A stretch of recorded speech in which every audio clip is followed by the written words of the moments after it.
Après une prestation désastreuse face à Lyon dimanche dernier, l'OM reçoit le FC Metz pour la 21e journée de Ligue 1. Côté olympien, l'ambition ce sera de montrer autre chose, de renouer avec le succès pour lancer une dynamique positive. Gattuso et les joueurs sont attendus au tournant après les 2 réunions qui ont eu lieu cette semaine. Du côté de Metz, l'objectif sera de prendre des points pour s'éloigner de la place de barragiste et potentiellement se rapprocher de Lyon, Nantes et Montpellier selon les résultats du week-end. Dans l'avant-match, on va s'interroger sur la compo marseillaise, on parlera de la dynamique du FC Metz avant de finir sur les joueurs à suivre et les pronostics. Comme d'habitude, n'oubliez pas de me donner votre pronostic avec le score exact dans les commentaires, ceux qui auront vu juste seront mis à l'honneur à la fin du prochain avant-match. On commence sans plus attendre par un focus sur la compo côté marseillais. Personnellement, j'aimerais que Gattuso relance le 3-5-2, mais je serais pas surpris qu'il retourne sur son 4-3-3 préférentiel. Si on repart sur un 3-5-2, je verrais Paolo Lopez au but sans surprise, un trio Meite, Gigot, Balerdi avec Jonathan Clauss dans le couloir droit et Quentin Merlin à gauche dans un rôle qui lui correspond mieux. Dans l'entrejeu, on devait apparemment récupérer Kondogbia et Verretou d'après les infos de l'équipe, mais dans leur information de ce jeudi matin, ils ont expliqué que les 2 joueurs ne seraient finalement pas opérationnels. Gattuso sera encore privé de 2 milieux titulaires et on devrait logiquement revoir Onana et Unai avec Harit un cran plus haut. Pour le duo d'attaquants, j'aimerais voir Mumbania aux côtés d'Aubameyang, mais Gattuso fera peut-être le choix de mettre Iliman Ndiaye en second attaquant pour tourner autour d'Aubameyang. Un choix qui pourrait être intéressant parce que c'est son poste préférentiel, mais j'aimerais voir Mumbania d'entrée de jeu après son entrée prometteuse de dimanche.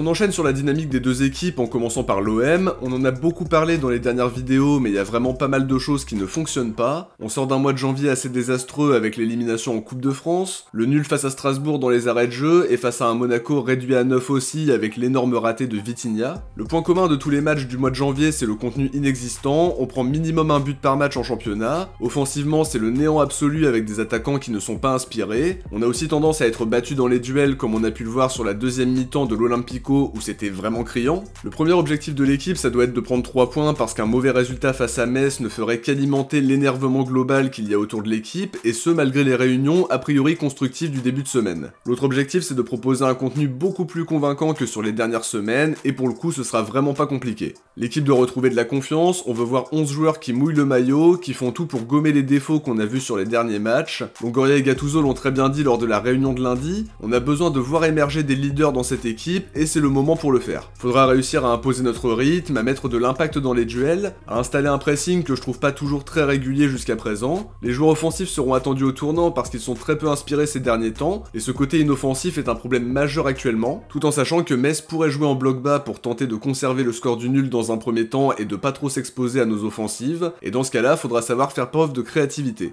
Défensivement, on attendra une équipe capable de tenir un score même si on est mis sous pression. La meilleure option ce serait de dérouler offensivement pour se mettre rapidement à l'abri, mais je vais pas parier là-dessus avec cet OM qui est en cruel manque de confiance. Cela dit, la victoire est impérative, il y a la possibilité de se rapprocher des places européennes ou au minimum de mettre la pression sur nos concurrents qui joueront plus tard ce week-end. Une défaite ou un match nul serait de très mauvais résultats, mais comme l'expliquaient Longoria et Gattuso, cette saison n'est pas perdue si et seulement si les joueurs décident de tous donner plus pour aider l'équipe et montrer une réaction le plus rapidement possible. En lançant une série de victoires, on peut espérer remonter, mais chaque match raté nous rapproche de la fin du championnat puisqu'il n'y a maintenant plus que 34 journées. Ce match contre Metz paraît abordable sur le papier, plus que ceux face à Monaco et Lyon par exemple, mais pour ça faudra montrer de bien meilleures choses que sur les derniers matchs. Du côté du FC Metz, on l'a dit en intro, ils sont actuellement 16e à une place de barragiste qui n'est pas très confortable même si elle est loin d'être définitive. Leur objectif sera de prendre des points au Vélodrome et pour ça je pense qu'ils pourront clairement se satisfaire du match nul. Un match nul qui pourtant sera une énorme déception côté marseillais. Les hommes de Laszlo Bologna sont dans une dynamique très inquiétante.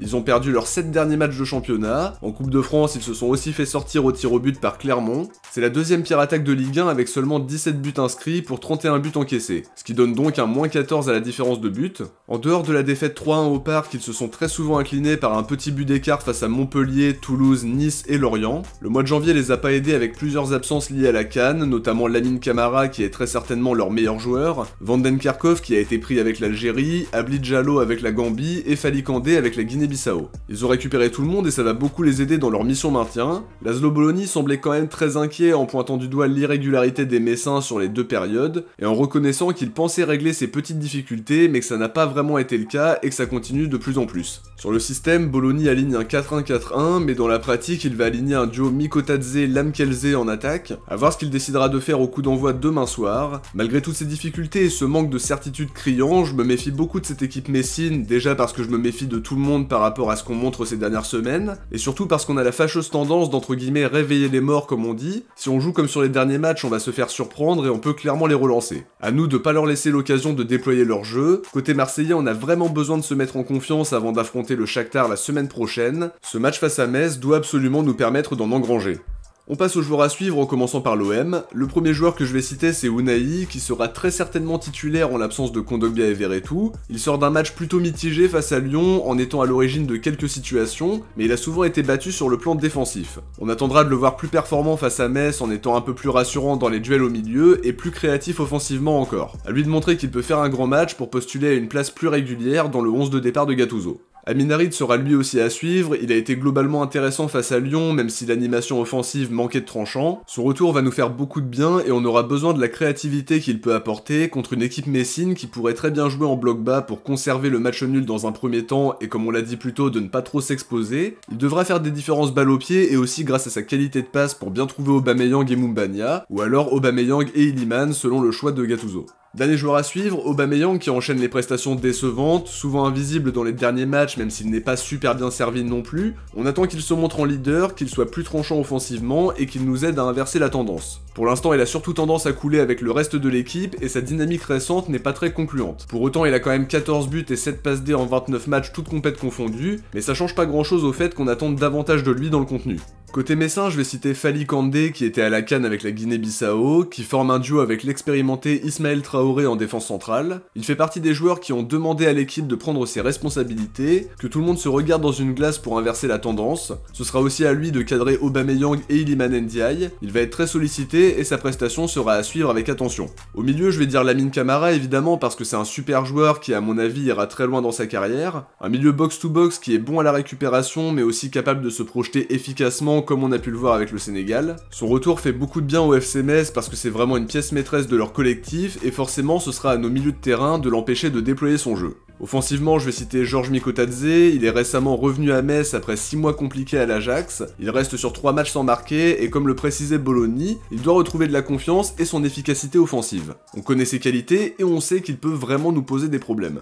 On enchaîne sur les pronostics, et malgré le contenu qu'on a vu ces dernières semaines et le manque d'optimisme qu'on peut légitimement avoir, je vois l'OM s'imposer vendredi soir sur le score de 3-1. On prend un but par match ces dernières semaines en Ligue 1 et c'est pour ça que je mise pas sur un clean sheet. Metz c'est une équipe en difficulté qui vient d'enchaîner 7 défaites d'affilée en championnat, la dynamique est assez désastreuse, beaucoup plus que la nôtre mais c'est pas les mêmes objectifs non plus. Côté marseillais, faudra savoir exploiter leurs failles, être capable de bien gérer nos occasions et aussi nos temps faibles parce que c'est un gros problème qu'on a en ce moment. Faudra aussi être chirurgical à la finition. On joue un match aller très important en Europa League dans quelques jours, et ce match à Metz doit nous permettre d'engranger de la confiance avant ce rendez-vous hyper important. Après les réunions de cette semaine qui ont permis de dialoguer entre toutes les parties, une réaction est attendue et on espère que ce sera demain soir parce qu'il faut pas attendre plus longtemps pour rectifier le tir. Un match qui aura sans doute lieu dans un climat spécial parce que l'OM craint son retour au Vélodrome, pourrait y avoir des banderoles à l'encontre de l'équipe et aussi de Pablo Longoria. À confirmer vendredi soir, mais une chose est sûre et certaine, le public du Vélodrome mérite de voir un contenu convaincant et surtout des résultats. Avant de finir, on va découvrir qui sont les bons pronostiqueurs de Lyon-OM. Il n'y a que DBZ Célian qui a trouvé le score exact, bien joué à lui même si on aurait aimé qu'il se trompe. Merci à tous en tout cas d'être aussi nombreux à jouer le jeu à chaque avant-match, et comme d'habitude n'oubliez pas de me donner votre pronostic avec le score exact dans les commentaires. De notre côté, on arrive à la fin de l'avant-match, j'espère que ça vous a plu, et si c'est le cas, n'oubliez pas de liker la vidéo pour soutenir la chaîne. Je vous invite aussi à vous abonner en activant la cloche de notification. Si vous avez regardé l'avant-match jusqu'au bout, écrivez Harit dans les commentaires. De mon côté, je vous dis à très vite pour une prochaine vidéo. Ciao, portez-vous bien, et surtout allez l'OM.